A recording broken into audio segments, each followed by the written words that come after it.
Wendy, before this North American outbreak, experts say there were only 3 deaths associated with Enterovirus D68.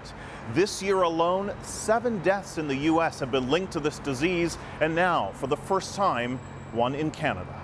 A 25-year-old man with a history of asthma was hospitalized here last week with severe respiratory issues. A friend tells the CBC he seemed to be getting better, then suddenly he took a bad turn and died on Sunday. He tested positive for Enterovirus D68. The extent to which D68 may have caused or contributed to his death is unknown.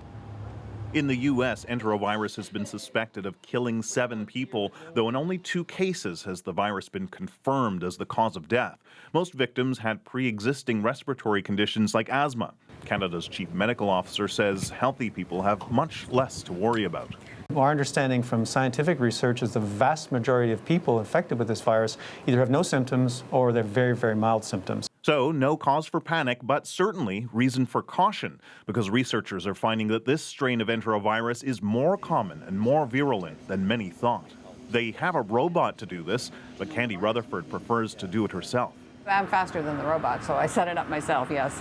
And the test she designed for enterovirus is the fastest in the country. It takes hours instead of days, and because of that, they've been able to test hundreds of patients they wouldn't have normally been able to. It's looking very promising. And of the children who come to hospital because of a respiratory problem, in past years, about 5% have D68. This year? But we've seen about 30% of these are in fact this new enterovirus.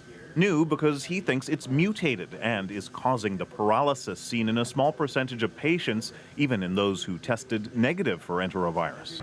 The good news, researchers tell me the number of cases is going down. And despite this death, they want to emphasize that for most people who contract this virus, it's no more serious than a cold. In fact, you may have already had it this year and not even known it. Wendy? Thanks so much, Kim. Kim Brunhuber.